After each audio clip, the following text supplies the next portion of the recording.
معزز مہمانان اکرام، ہم تمامی حاضرین کا تہہ دل سے شکریہ ادا کرتے ہیں کہ آپ لوگوں نے اپنی قیمتی مصروفیات میں سے اپنا قیمتی وقت نکالنے کی کوشش کی اور ہماری دعوت پر آپ نے یہاں پہنچنے کی زحمت گوارا کی۔ ہم سبھی مہمان کرام کا دل کی گہرائیوں سے شکریہ ادا کرتے ہیں اور آپ سبھی حضرات کا اپنے اوپر بڑا احسان سمجھتے ہیں، چونکہ ہم تمام ایک ہی طرح کے اور ایک ہی فکر کے اور ایک ہی ذمہ داریوں کے ساتھ ہم تمام ان کی یاد دہانی کے لیے جمع ہوئے ہیں۔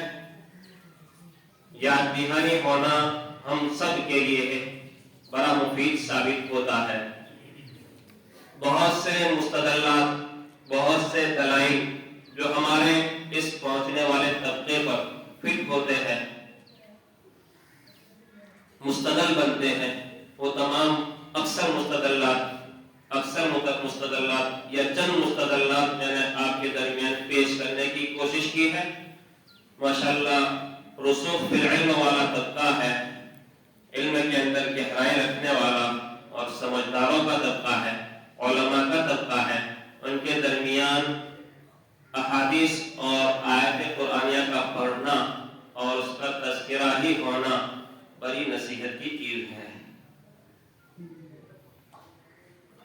جن لوگوں نے اپنے دل کو اور اپنی فکروں کو تازہ رکھتے ہوئے سننے کی کوشش فرمائی ہے، تو انہوں نے تو اپنی روحانی غذا حاصل کرنے میں آگے بڑھ چکے ہوں گے۔ یہی امید ہے کہ اکثر حضرات اپنا گرا قدر خزانہ اپنے مقدر کا ان آیات سے اور ان احادیث سے حاصل کر چکے ہوں گے۔